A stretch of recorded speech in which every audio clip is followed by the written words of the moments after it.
Welcome back, everybody. I hope you grabbed a drink after that last matchup. Vindicate versus Revival Esports proved to be a lot more exciting than a lot of I people agree. initially anticipated. I did not expect that one to be as exciting as it was. Normally in the round of 32, after us casters, we sit here and go, please, let's just hope it's not too one-sided and there's some good things we can mention about both sides to make them both shine. But they both did shine this time round, and they showed some great comeback from, we saw some comeback from Vindicate, and we saw some comeback from Revival Esports as well as some interesting play using that space and time. Exactly. That's what I really liked. I loved the ability coming out from Giannis to recognize that he's a lot more than a damage cannon. We see a lot of the less experienced players seeing that through space and time and looking at the number, and their eyes just go out of their head and they try to hit everybody with it, Yep. knowing that you can use it just to create. I called it a subway system before in the heat of the moment, That and was it's a good. it's a perfect analogy. It just creates a portal. You just jump in the tube and you head to the Titan. It was a fantastic play to win the game. The win condition, they jockeyed for position towards the Fire Giant, and instead they went for the Titan. Fantastic and exciting play. And now we're going to see two of our more established teams. We're going to see the Bullies versus Team Coast. Yeah, Team Coast, formerly known as Worth Gaming, sat in third position here. Bullies, bit new around the box. They're sat in 14th position, so they've been around, played in a few of the tournaments so far. Not going to be able to qualify this time for the LAN event. However, they still want to come out this week, show themselves off, and show that they're an established team, learn from the more higher up teams after, and try and get more experience.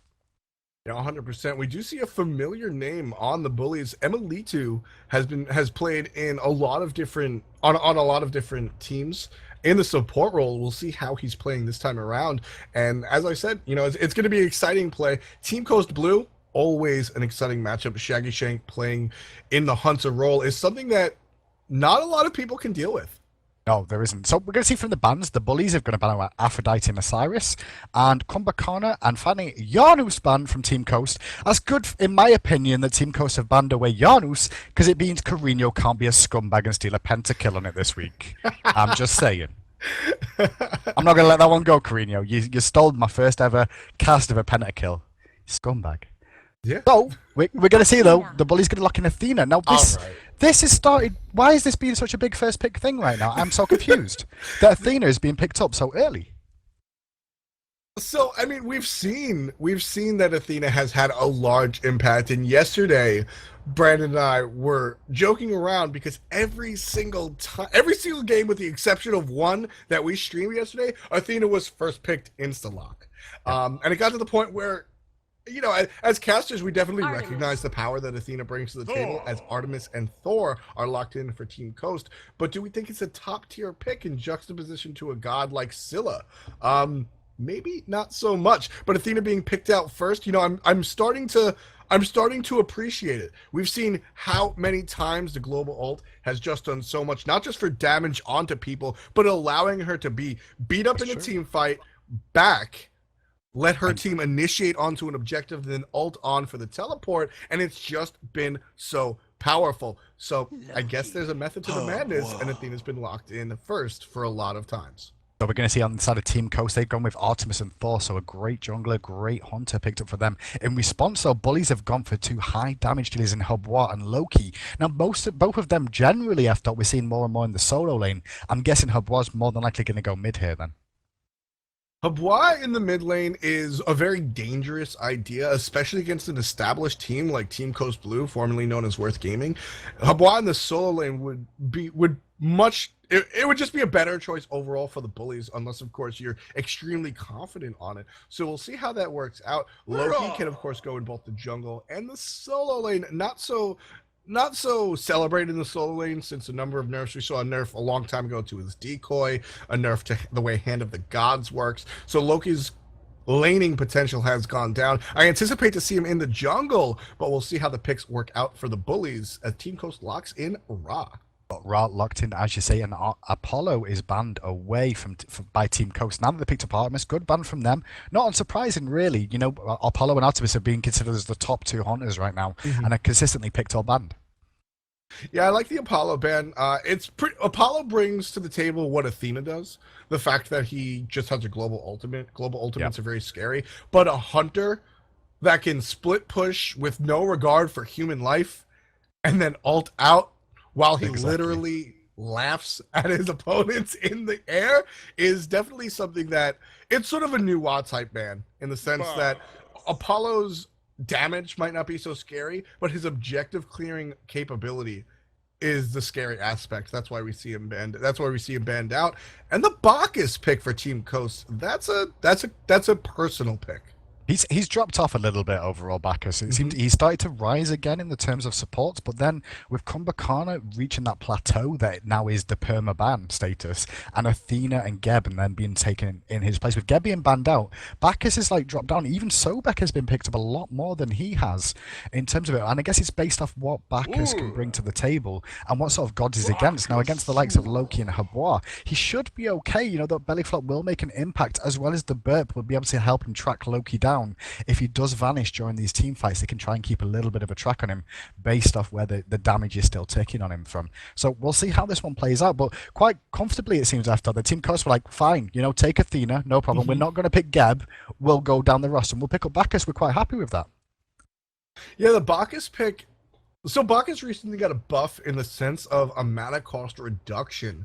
Previously, Chug was sort of a limitation. Essentially, right, yeah. The way Bacchus works is you use your one ability to increase your passive meter, and as your passive meter goes up, both your damage and your protections go up. The amount of mana that it used to cost created a very skill-oriented situation. It's been reduced. It's still problematic to deal with, but if you can bring up that passive early, it allowed. Remember how we saw early last game, Geb was the constant target in the dual lane, Hindu Man? Yep.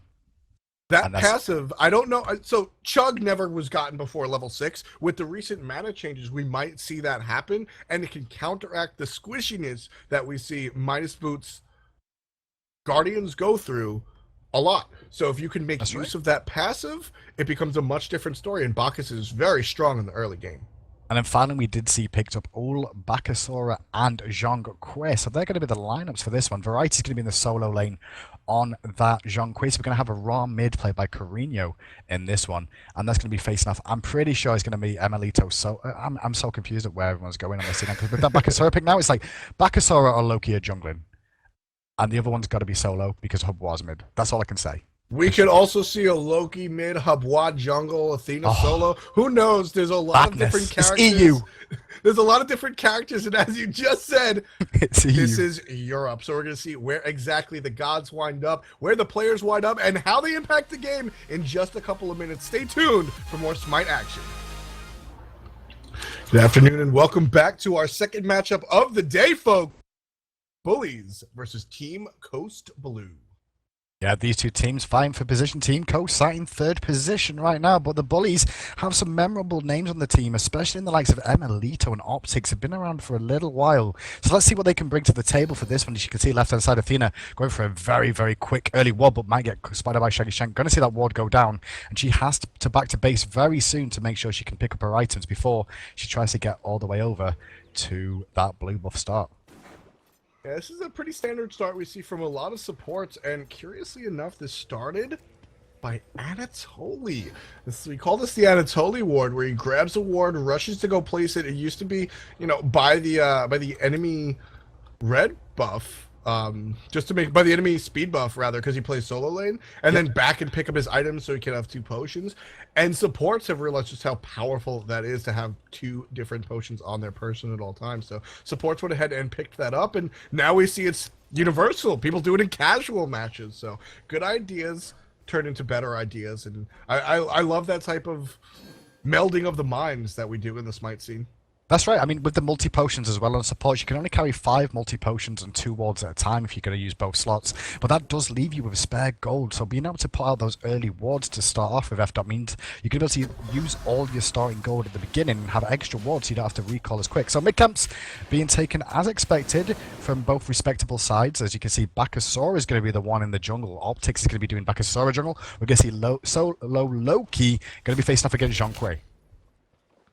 No, I do like this. First of all, it's a swap of Bakasura. The first time we saw Bakasura played, he was in the solo lane. Now he's going to be traversing the jungle. But Emelito, previously a support, now going to feature himself in the solo lane. Should be interesting how this works out, and I'm curious to see how well he can play. Well, Variety and Ninja Boba look to try and rotate around for the blue buff. Not going to find it as they've already done it. As you can see, they're going to play a bit passively during the early stages of this, as Emilito and Optics have pushed that lane up nicely at the start of this one. So not going to be under pressure too early on, especially on those two assassins with not very good wave play. Left hand side though, second best, taking a lot of damage from that belly flop burp combination coming out from Princess Tomato. Already he is legendary on that Bacchus as well. Princess Tomato can definitely play that Bacchus. We've seen it before in some tournaments, and I wouldn't be surprised to see a lot of damage come out. With the burp of the gods, we generally don't see the stun. The last tick is too easy to take care of, but the damage is definitely there. So a good Bacchus player can make use of it, and combined with Shaggy Shank on Artemis, this is a scary duo lane for sure. Yeah, generally the Belch of the Gods is maxed first on most Bacchus players just to get that damage out, as you said, not necessarily for the stun. Stun does help out though, especially if it's not cancelled out by something like the taunt. And keep an eye on the third best on that Athena, going to have to land those taunts effectively when that Belch of the Gods is up, otherwise the stun's going to connect and possibly put him in a bad situation for a settle from Ul's axe. They can look towards the mid lane, Hardest being forced out just already. Carreño gave him a lot of damage with a good Celestial Beam, so he's going to have to go home and back, and Carreño's playing this absolutely correctly. He's freezing the wave, folks. What this is going to do, it's going to allow his minions to kill the enemy minions, so that or the enemy minions to kill his minions, so there's actually less experience on the board for his enemy Habwa to take into account. Yeah, that's right. Going to deny him gold and experience with that one. Left hand side being pushed in again by Team Bully, looking to put the pressure on with the second and third best. I want to know who the first best is because we don't see him on the map right now. Plays for Dignitas. He plays with Dignitas, the best. That's what his name is. I know that joke. That was funny. I thought you got me. I didn't even think about that one when I said it. Right hand side, you're going to continue to see Loki going aggressive. Emilito, as you said, he's now playing in the solo lane against the Zhong Kui. He has hit 5 earlier, and both junglers just going back and picking up their first set of items. Both gone for the tier 2 boots overall, so focused on the boots rush at the moment. You know, I really like the Zhong Kui pickup, and so Zhong Kui was picked up after Loki. And Loki traditionally does very well against mages because of his ability to burst them down. Ra might have actually been picked up for the solo lane initially for Team Coast Blue, but seeing the Loki pickup, knowing that he would be the matchup in the solo lane, they grab a mage, but they grab one of the tankiest with those bag protections. Right here in the middle, we're going to see a big fight over these mid kids, and Optics immediately decimates Princess Tomato. Yeah, Tomato was not aware of that damage. He did have his belly flop available, but the cripple from Regurgitate coming out from Bacchusora made a big impact on that. Going to give them the first blood of the game, and now they've got an opportunity to try and aggress in the right-hand mid camps after taking the left. Can they manage to pick this one up? But it looks like Team Coast going to take that one away. So just first blood for now, but keep an eye on left as Athena rotating in, looking for something on Shaggy.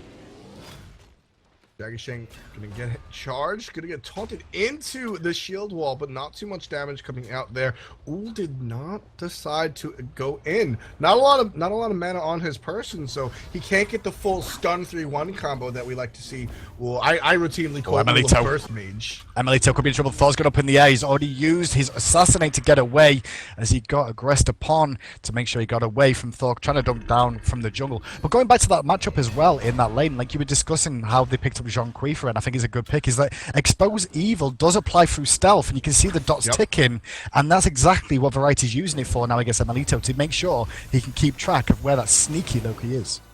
Exactly. Zhong Kui is a great matchup against Loki for a number of reasons. The card, as you just mentioned, not only will it give you numbers as a lot of dots do on the enemy stealth, but the graphic of the card stays on Loki. It's actually the only anti-stealth ability in the game outside of Amusement Cop's Honey, in addition to the fact that he is a very tanky mage. The protections he gains by using Exorcism will actually make it so that Loki's entire concept of bursting you down because you're a squishy mage doesn't really apply. So he's going to just have to use this as a full farm in mid lane. He's in a lot of trouble over here. Does use the crushing wave to try and get defensively back, but you can see Carreño still going aggressive. Great spout, though. Going to save his life. No, it's not, as the auto attack comes out from Carreño to secure the kill. That was an auto attack finish. That was an interesting choice by Hardest. When he saw, it seemed like he froze up when he saw the Athena ult. He couldn't decide. He got the water spout and the water cannon. Had he gone in fully and committed, he would have been able to kill those two players, but he might have died himself. So the choice to be a little tenacious about when to go for it was a It was a tough precarious, call. and he just stood still, and essentially that's what gave his life up. So Athena made a great call though, and good play coming out from the third best to use that ult right in the middle lane. So for the time being, I see 1-1 on the scoreboards. Golden experience. Gold ever so slightly in favour of Team Bully, however, experience starting to sway in favour of Team Coast now quite considerably as well, F-Dot. And considering that's just coming down to generally farming better overall. 100%. They're just making more use of the things that are available to them. Of course, 300 gold is really nothing to write home about just yet. Kills are tied as well, as we are young in this game. We do have a pause. So we're going to go toss it over to a brief break. Go ahead and grab a snack. We'll be right back in the action in just a couple of minutes. Welcome back, ladies and gentlemen. And immediately we are into the action. We have a fight over here on the left-hand side. Princess Tomato takes out Optics. Carino goes ahead and grabs the third best. That's going to be an 0 for 2 trade. They're going to look at the Gold Fury. Yeah, go straight for the Gold Fury. Herbois in the area. We'll go through what happened and why we were delayed for so long in a second, guys, as this Gold Fury is taken away, because we were discussing it during the break. But Gold Fury being started, Herbois is in the area, going to look for some poke. Gets the spout off. Not going to get the crushing wave to connect very well, though, as Princess Tomato still alive. Ul goes in for the kill, but immediately the ball connects with him. He's going to continue the chase, though, onto Bobats. Going to trade 2 for 2, but the Gold Fury goes to Team Coast. The Gold Fury goes ahead to Team Coast. It was a 2 for 0 trade, and then the Gold Fury, the Bullies come back and take 2. All in all, I think it's worth it, but just barely. They're maintaining a lead of about 1,100 gold, and that was definitely a way to get out of the pause. Something I do want to highlight, though, is over in the solo lane. The reason for that pause was Variety. The Zhang Kuei player in the solo lane had disconnected. Emilitu, The other solo laner. He had a perfect opportunity to just kill him, and instead he watched him just walk into a wall, watched him GC. Good sportsmanship coming out from Team Bully. Yeah, Bully doing nice. Emilito being a real professional to an extent with allowing that to happen and actually just paused the game. And as he unpaused, he immediately just recalled back to base and did not fight Variety, who was DC'd there overall. So it looks like Variety's still DC'd at the moment on the screen. So you can see Thor now covering this right-hand side, but hopefully he should be able to get back in the game at some point. So Emilito going to have a bit of an easier time against a Thor in the lane for the time being, as they hopefully get Variety back in this game. Yeah, we do have a time limitation on pauses. You can't pause for longer than a certain amount of time, and it looks like that Team Coast Blue have reached that point, and it really can't keep it paused any longer. So if Variety is going to have they're just going to have to 4v5. If Variety does come back, he is eligible to play, but that's a big if, as he's been offline for this amount of time. It's looking like that's going to be the way it's going to go. With this being week 9 as well, left up, this could be a big problem for Team Coast as well. They are sat in 3rd position right now. However, the other teams are right on their heels, and if someone like Agilitas does very well this week, they can take that 3rd spot away from them, especially if they have to forfeit this game. Well, not forfeit, but they're going to have to play 5v4, and that's a really difficult challenge against a team like the Team Bully. Yeah, and right now, we just lauded Emilitu for his sportsmanship and not killing Variety. Right now, Princess Tomato's going to do his best. Actually going to go ahead and pick up the 3rd best. And right now, Optic stuck all by himself. Going to go ahead and pick up Ninja Bobat. Princess Tomato doesn't really have anything to deal with this Bakasura, so he's going to go ahead and back off. But, we just lauded Emilitu for his sportsmanship and not killing Variety. That's all well and good, but the Bullies do recognize an opportunity and seize it. They send their support. They 3-man lane in the solo lane, which is already weakened. They go ahead and they strip the entire jungle of experience. Both orange and blue buff have gone down, and they're going to pressure the hell out of this solo lane. Yeah, mid rotating on from Emilito and looking for Carino under the tower. Heartis is there as well. You're going to see him use the decoy to block some damage for the time being. There's the assassinate at the end to pick up Carino. He's not going to survive there. And now Team Bully in a good position. Gold Fury is down right now. So just keep an eye on the rotation, because Team Bully are going to start exploiting this one-man advantage they have. Variety's back on the map, though, back in lane. And hopefully Team Coast can get themselves back in this one and take the lead back. Variety's only a level, more likely a level and a half down with respects to Emilitu, so good choice coming out overall to get back in lane quick. Glad he's back here, and we now have a fair game again. Fair game again for the time being. Mid camp's being split evenly. Team Bully take left, right hand side. Team Coast going to take those ones down. As we have a bit of a lull for the time being with the Gold Fury being down. Keep an eye though as Emilito going aggressive. Variety spots him out, immediately uses the card and applies the damage where possible. And Emilito taking the back exit out around the right hand side there after trying to clear the mini wave. Going to recall back at the behind the enemy tower.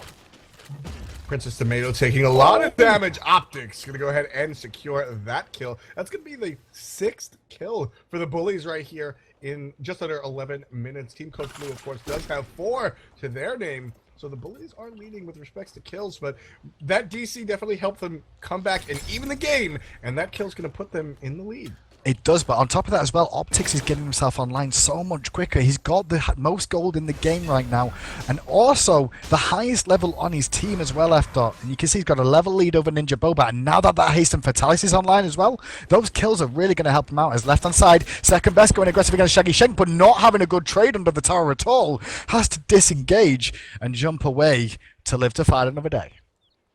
Man, if I had a nickel for every single time somebody said going aggressive against Shaggy Shank followed up by that's a bad idea, I'd be a very rich man. This is a different situation though. Support is here along with the jungler, but they opt to not do it. Shaggy Shank is just going to go ahead, return to lane with Princess Tomato, and the second best and third best will do the same.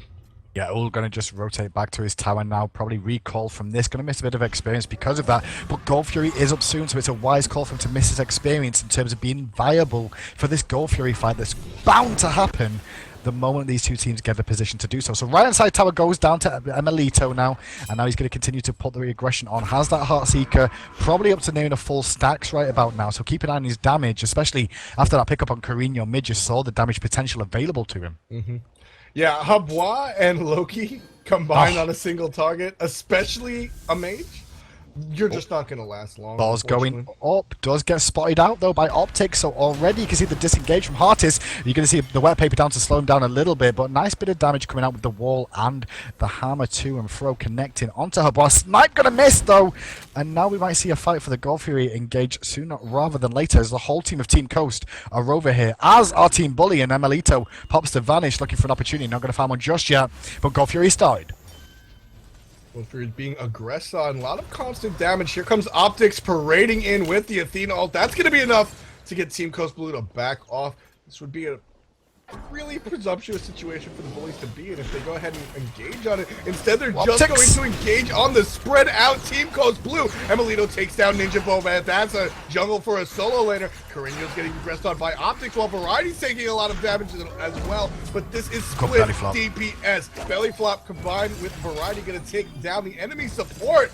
And that's going to be a successful trade for the Bullies.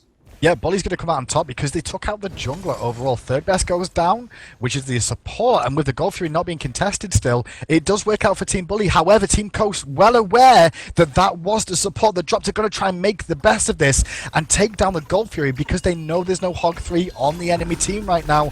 With Athena being dead, still down for another second or two, Team Coast come out on top. And this is what we call an extended play. That fight went the way of the Bullies, but because of the extension that Team Coast Blue did right there to grab the Gold Fury, knowing that the Hog 3 was dead, that immediately turned it into Team Coast Blue's favor. They essentially extended that situation. They said, look, we lost the fight, but we can win the battle if we go ahead and get something out of it. That's exactly what they did, and they've evened up this match.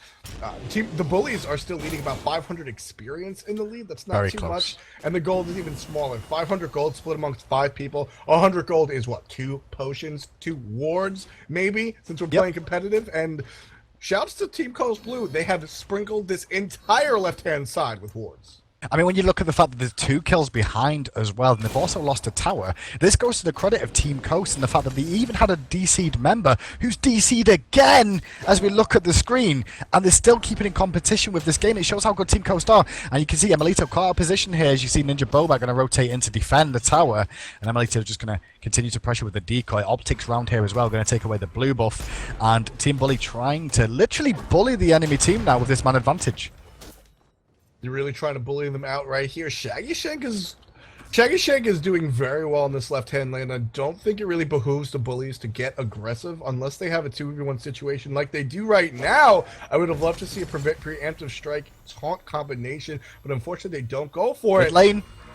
Carino looking for the aggression again on Melito. Not going to find it this time around as the decoys drop, but Princess Tomato's there, and he has to use the Assassinate to get out of trouble, but the wall's not going to connect from Bobat, neither does the Snipe from Carino. So for the time being, they hold that middle tower left-hand side. Shaggy Shank's 2v1 in like a beast right now, as the second best. He's on half health after that engage to tribe. Emilito should have not survived that situation at all. It's everything coming out from Team Close Blue just missed. It was offline, just like their solo laner is right now. But as you said, they're still staying in it. And the bullies aren't really doing anything about that solo lane jungle. Left side. Allowing Thor to farm up. And right now, left side, Shaggy Shank has the third best all by himself. And that's the power of Artemis, folks. Can't fight her.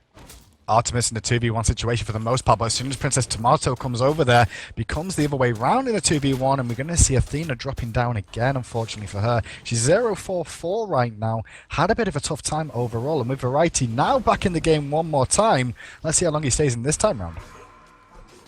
Was losing this lane by just a little bit. His tower is about 50%, maybe a little lower, whereas Ra's tower is sitting pretty at 85. Meanwhile, Emilito is just split pushing his way to victory. Gotta be careful though. Thor's going up, gonna look for the opportunity. Vanish has been used. As soon as that comes off, watch the dunk from Thor coming out. It will connect. No, it will not. The hammer's gonna miss as well. The wall's not gonna connect. Now Carino's here though to try and slow him down and allow the rest of the team to group round as Variety's walking. Oh, Variety looked like he DC'd again. I'm not sure. No, maybe he didn't. Okay. The Vanish just threw him off which direction he'd gone, but Emilito still in trouble now as the Snipe does connect this time, as does the wall. Assassinate used to continue running away. Meanwhile, the rest of his team are pushing middle lane, and he's going to be able to rotate straight in here for the support of his teammates as they all look to push down mid. Emilito with the fantastic escape option right there. Variety did not DC. He just chose to back at a curious time. Realized that he didn't want to chase the Loki. No way of catching up to him. So just opted instead to purchase. So as we saw the bullies just shoving up middle lane, Team Coast Blue did the same. Shaggy Shank brought the dual lane down to about 50% HP. Not quite able to kill it as Wards did spot out the enemy team, so he went ahead and backed. But that in all was a good play for the bullies. They're in the lead by about 400. Yeah, I mean, what you saw from Team Coast there, they wanted to collapse on Emilito on that Loki, but Emilito did great work of keeping the team so busy with so many members surrounding him and not dying that they picked up mid tower for technically for free there overall, as we can see the second best. Julian with Princess Tomato in the left lane. Got to be careful because Shaggy Shank's going to be right in his face as soon as he walks around, leaps away immediately to safety once again. But overall in the duo lane, it seems to be going all Team Coast's favor. Yeah, Team Coast, they have a very strong dual lane right here. When it comes to Team Coast Blue, teams generally have their quote-unquote star players in various positions. EU generally doesn't have their star players in the hunter role. Team Coast Blue is a very North American team with respect to that. But Loki right now caught out. He just took speed. He just took the speed while Ninja Boba was trying to do it. Now he's caught out of position, surrounded by 3 members. Variety's going to try and poke the card. The Snipe's going to miss. He uses the Assassinate to escape, but Thor's up now. Can Emilito get away? He uses the Vanish, going to rotate around the back with the decoy to avoid the Phoenix damage. Going to try and dice the Phoenix here.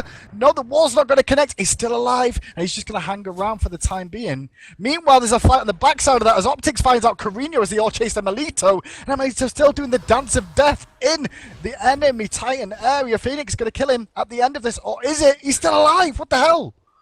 The decoy picked up a couple of hits from the Phoenix, not dying to the objective, as was his original decision was to die to the Phoenix or the Titan so that the enemy team couldn't get gold. Realized he might have been able to get out of there, but he bit off a little bit more than he can chew. Just kidding. He distracted the entire enemy team long enough for the bullies to go ahead and pick up the gold fury. Fantastic, crafty, conniving play coming from Emilito. Yeah, Emilito actually, by keep doing this over and over again and trying to continue to hunt him down when he's on low health, he's allowing the rest of the team to abuse those map advantages that's been left for them. So they got a free bit of pressure on the left-hand tower. At the same time, they did pick up a kill as well as a Gold Fury come out on top, but go call from Team Coast because as soon as that Gold Fury went down, they all recalled. So they pushed down middle tower, try and even up the objectives on the map to an extent. As once again, Shaggy Shank going to continue farming this lane. Yeah, Team Coast are no slouches. They understand what to do when something goes wrong. They definitely realize how wrong of a decision it was to chase that Loki. They got the kill, but they lost the Gold Fury. That's going to be a big deal, and they respond in spades. As you said, Hindu Man, they pick up the middle lane, and that's going to be a good idea right now. They're trying to converge onto Shaggy Shank with the help of Fabois because they know they need to shut him down. Yeah, trying to take away the blue buff right now, but there's a ward spotting him out, and you can see Carino rotating over as well to give the support to Shaggy. Blue's going to go, though, go in the favour of Team Bully there, so taking away a bit more experience as mid-camps on the left spawn again. That's going to go to Team Bully as well. And the one thing that needs to come from Team Coast right now, F-Dot, is the fact that Loki's kind of shut down now. He's got to build up his Heartseeker stats again, so you can kind of just leave him to farm out of the fight for the time being and stop trying to focus your attention on him so much because it's not working out for him so far. It really isn't right now. Loki's going to find himself in another precarious situation. Thor blinks ahead onto the tower. He's looking to get the split push going. He's going to go ahead and have a much easier time getting away this time. And Shaggy Shake again, left alone in lane. Ul's going to come up and Ul's going to prevent this, but... It's a dream. It's a dream for a hunter not to be focused and being able to free farm and get to level 20, get himself online. I mean, he's getting there now. As you see, Emelito going aggressive on Variety. A lot of burst damage coming out as Optics was there with Heartist as well. And they pick up a free kill as the team were trying to rotate onto Emelito once more. This time round, though, Team Bully are the ones that come out on top, and they're looking for more as Ninja Bobat's in trouble.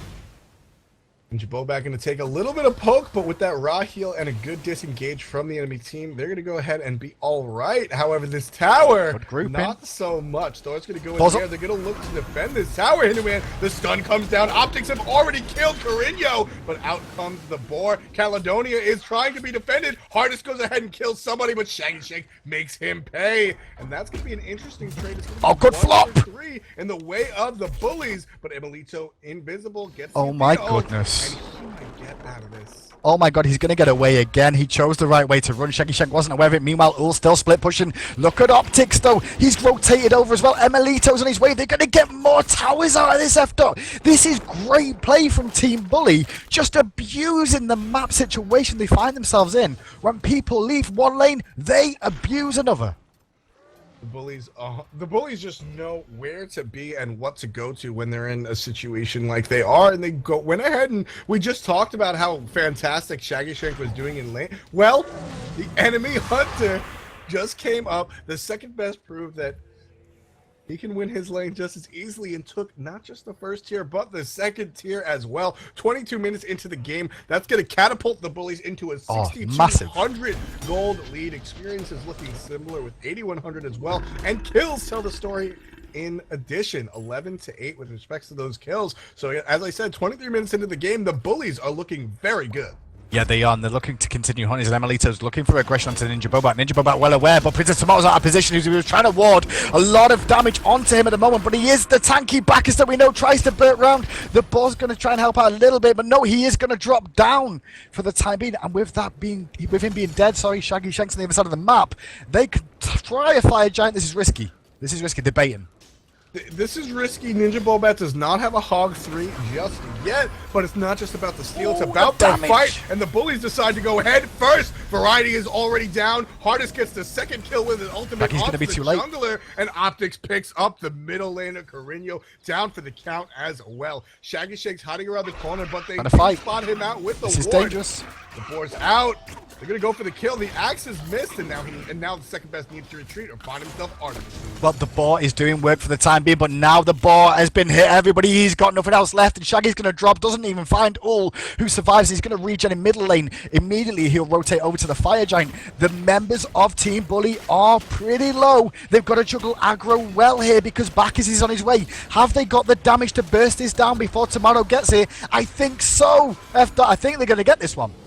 Just went ahead and grabbed it, brought us to 30% HP, 25% HP, grabbed it with that Hog 3. You're going to go ahead and retreat, use their buff to boon, and look for an objective. But right now, Man, Team Coast is the favorite going into this game. They did have some DC issues, but now they're at full capacity. Unfortunately, their play doesn't seem to have reached it. The bullies are leading by 8,000. Nobody expected this. No, nobody did expect this. You can see, look at them, all level 20 other than the support right now. Meanwhile, on Team Coast, only Shaggy Shank on that Hunter is level 20. So you can see the level disparities. And I understand the DC did play a bit of an impact F-Dot on Variety in his lane.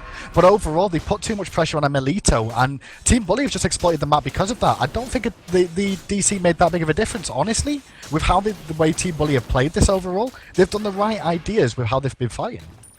100%, and as you're just commending them for their right ideas, they went ahead and took Gold Free off the map, just further cementing their lead. They're now in the 5-digit territory, 10,000 gold, doubling Team Coast Blue's kills right now. This is going to look like a siege up the left-hand side of the map. They're going to be looking for the Phoenix. Yeah, good decision to try and siege left-hand side. The furthest Phoenix away from the Fire Giant, so it's going to make it more difficult to try and contest that if it does come back up. Or can Team Bully look to push out where they are ahead in experience, as we said, so far ahead in experience and levels that you're going to see a big disparity when these fights engage with the amount of damage coming out. Watch for optics, and this Regurgitate is the best. Going to attack up the tower.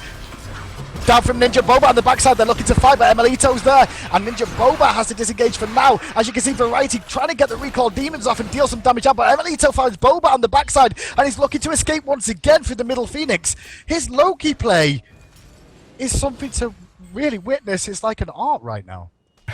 Loki is absolutely going nuts, using all of his abilities correctly. A great taunt coming out from Athena, gonna give Hardest a double kill. He's gonna look to make it a triple, but Optics takes it just instead. Princess Tomato's going down, just a question of who's gonna grab it. The third best goes ahead and grabs that kill, looking towards the Phoenix.